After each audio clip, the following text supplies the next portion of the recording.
ผู้สาวอยู่อีกผู้สาวอยู่อีกกลายเป็นเท่นเด้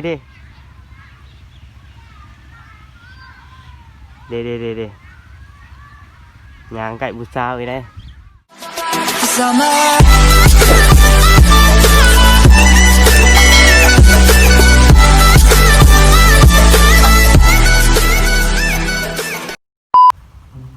ปัง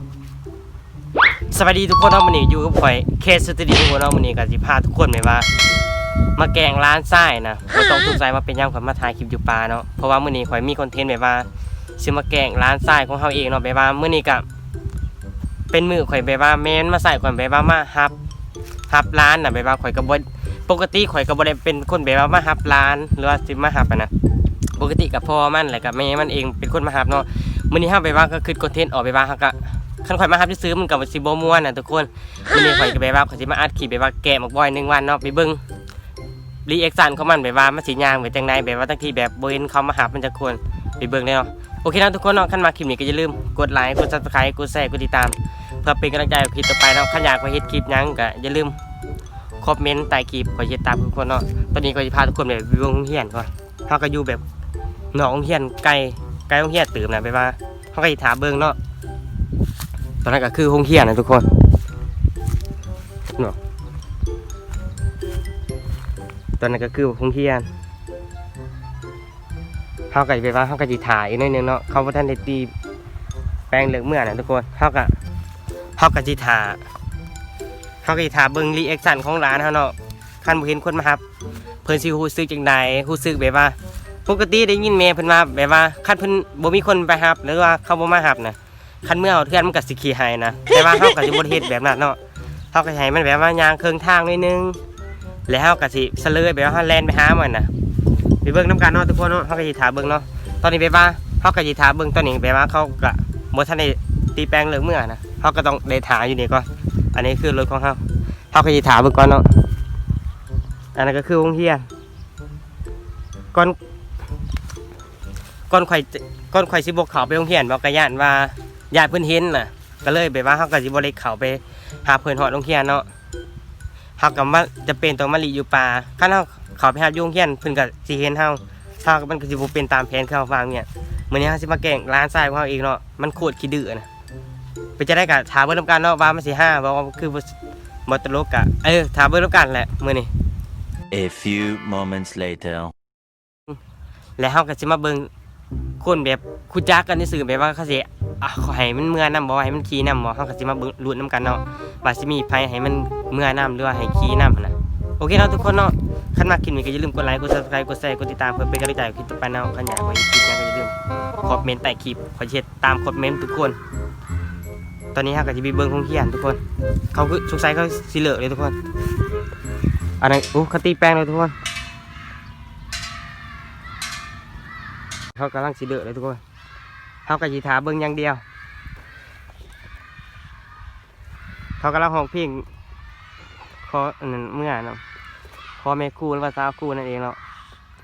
แต่ว่าก็สิถามเบิ่งนะเขาก็บ่ทันได้แล่นออกมาเขาก็บ่ทันได้แล่นทุกคนเขาก็สิถามเบิ่งก่อนเนาะทุกคนเนาะจากนั้นเขาเด็กน้อยมันก็สิแล่นออกมาไปเบิ่งรีแอคชั่นของบักบอยหรือว่าไปเบิ่งปริญญาการของมันน่ะว่าสิรู้สึกจังไดเนาะแม้ว่าบ่มีคนมารับนะมื้อนี้เฮาก็สิเบิ่งลุ้นนำกันเขาบ่ทันได้แล่นออกมานะ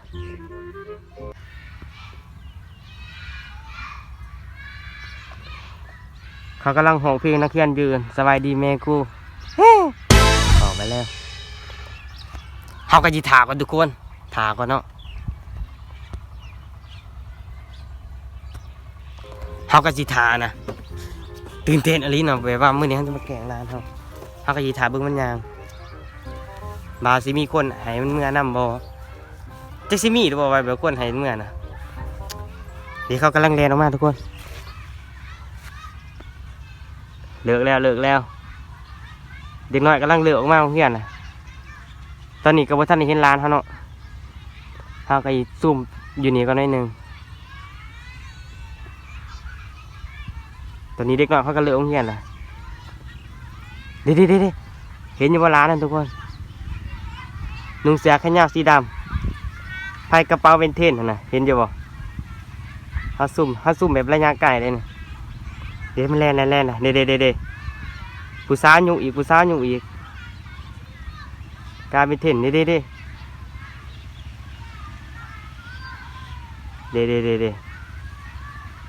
ยางไก่ผู้สาวอีกได้เอามันเห็นกูเว้ยแผนแต่เลยทุกคนเด็กน้อยดันมันส่องเบิงข่อยน่ะสุกใส่ว่าเขาเห็นข่อยมื้อนี้โอ้ยตายแล้วแผนแต่ก็คักแล้วก็คือสิเห็นน่ะสรุปแล้วบ่ผ่านเว้ย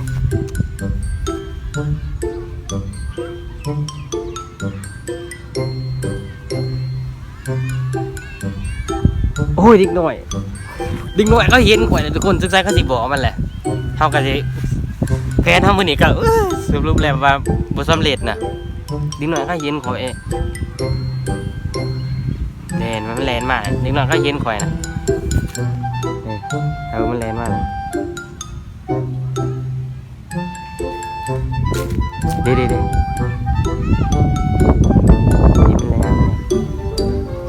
ี๋ยวมันแลนนะล่ะ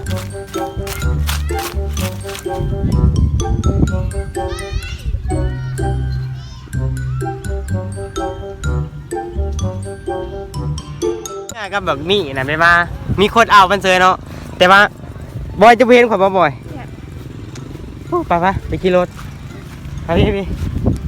อย่างไรเมื่อกี้ไปบ้างก็มีคนไปบ้างเอาเมื่อเซยนะเขาก็จะมาซ้ำผ่าร้านเขาหน่อยนึงว่ารู้สึกจะไรนะบอยรู้สึกจะได้บอยเมื่อกี้นะบ่เห็นคนบ่โอเคเนาะทุกคนเนาะสำหรับคลิปนี้ก็บ่มีอย่างไรเนาะขอจบเพียงเท่านี้เนาะคันมักคลิปนี้ก็อย่าลืมกดไลค์กด Subscribe กดแชร์เนาะ